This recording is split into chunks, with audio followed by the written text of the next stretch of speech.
En este video hablaremos sobre el tipo de preguntas que se pueden realizar durante un interrogatorio. Posteriormente hablaremos sobre qué es el interrogatorio, qué parte realiza el interrogatorio y por último aspecto la importancia del mismo. El primer tema es el tipo de preguntas que podemos generar durante el interrogatorio. Tenemos preguntas narrativas. Son aquellos cuestionamientos que invitan al testigo a narrar lo ocurrido o lo que ha percibido respecto al hecho del cual ha sido citado. Sin embargo, la realización de este tipo de preguntas conlleva cierto riesgo. Por lo tanto, es recomendable utilizar preguntas narrativas únicamente con testigos que tengan claridad sobre lo que se espera que declaren. Es conveniente emplear este tipo de preguntas con personas que estén familiarizadas con el mismo proceso. Puede ser un policía de investigación, ya que debido a su ocupación, suelen estar acostumbrados a comparecer en juicio para brindar su testimonio. Este tipo de testigos resulta idóneo cuando se cuestiona sobre este tipo de preguntas, ya que podrán narrar su perspectiva, pero al realizar esto contribuyen o sus respuestas contribuyen a fundamentar la teoría del caso que hemos presentado respecto a los hechos. Posteriormente, encontramos preguntas abiertas. Estas preguntas también tienen como objetivo alentar al testigo al narrar, pero establecen el tema al que debe limitarse las respuestas. Podemos decir que estas preguntas tienen una proyección limitada. Como venimos mencionando, las preguntas de este tipo abiertas son una subcategoría de las preguntas narrativas, pero con un enfoque más específico. Se busca que estas preguntas tengan un alcance más limitado al establecer un objetivo o tema en específico, sobre el cual el testigo puede abundar más en el tema. La ventaja de las preguntas sobre las narrativas es poder limitar el tema y guiar al testigo o ir limitando el tema para abordar solo lo que se busque. De esta forma, llegamos a las preguntas cerradas. Estas preguntas son aquellas que buscan obtener una respuesta específica y no admitirán otro tipo de respuesta. Un ejemplo de este tipo de preguntas cerradas se observa al hacer cuestionamientos a un testigo sobre una característica en particular de un objeto o cosa, como puede ser el tamaño, el color o este tipo de cuestiones. Este tipo de preguntas tiene un propósito específico en el interrogatorio directo, ya que permite al abogado litigante dirigir la respuesta del testigo en los puntos que le interese acreditar ante el tribunal de enjuiciamiento o al órgano jurisdiccional.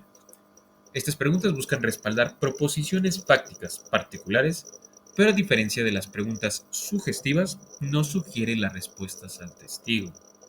Como último aspecto relacionado a las preguntas, es importante tener en cuenta que, de acuerdo con el Código Nacional de Procedimientos Penales, las preguntas de carácter sugestivo es cuando básicamente se incita o se inclina al testigo para poder generar este tipo de respuestas, están prohibidas en el examen directo y se debe seguir con las reglas relacionadas a este tipo de protocolo.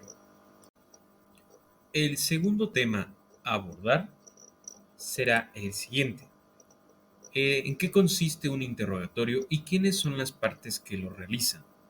El interrogatorio forma parte del juicio o en el proceso legal en los sistemas jurídicos adversariales, en el que un abogado o fiscal presenta un testigo, peritos, llamados a declarar en un tribunal, para que exponga su testimonio. El abogado realizará preguntas abiertas y cerradas para obtener información relevante y establecer los hechos de un caso, permitiendo que el testigo presente su versión de los hechos e incluso pruebas que respalden la perspectiva del abogado que lo citó. De esta forma, todo este tipo de proceso o el interrogatorio mismo se lleva a cabo para hacer la prueba o el testimonio abordado por todo el proceso. El último tema a abordar en este video es referir básicamente por qué algunos autores mencionan que un interrogatorio mal realizado pone en peligro toda la teoría del caso. ¿Esto a qué se debe? Básicamente, al proponer el testigo debemos de probar su valor ante el desarrollo del hecho. De esta forma, dependiendo la postura que vamos a defender, Debemos de encaminar la información que nos brinda el testigo para poder fundamentar la teoría del caso que hemos presentado. El conjunto de pruebas y testimonios darán forma al hecho. Por ello debemos hacer énfasis en las partes que nos convengan y de la misma forma es necesario poder encaminar el entendimiento del hecho al juez, pero desde la perspectiva que hemos presentado. En otras palabras, es necesario poder exponer nuestra teoría del caso desde la perspectiva y desde la información que obtuvimos en el testimonio, los testimonios brindados. Pero es necesario utilizar herramientas para lograr este cometido, ya que el tipo de preguntas que emplearemos pueden contribuir o afectar a la teoría del caso. Es por ello que dependiendo del valor del testimonio que podamos obtener, será necesario poder emplear preguntas pertinentes. Si se trata de un testigo que puede proporcionar información específica y relevante, será necesario utilizar preguntas narrativas para invitar al testigo a efectivamente comentar más sobre el hecho de forma pertinente. Y esto va a contribuir a la teoría del caso. Sin embargo, al tratar con un testigo que su función solo es confirmar una parte de los hechos o retroalimentar parte de la misma, solo será necesario utilizar preguntas abiertas o cerradas donde se pueda tener un control sobre el tema abordado y que el testigo no pueda salirse del mismo. De esta forma, el testimonio que brinden los testigos va a poder fundamentar la teoría del caso que presentamos al principio de este mismo juicio o el desarrollo del mismo. Todo esto se suma para que se pueda hacer congruente y relevante toda la información que se ha brindado y se pueda hacer claros y precisos e incluso creíble la teoría del caso que hemos presentado. Gracias por apreciar el video. Espero que la información haya sido de utilidad. Soy Brandon Hernández.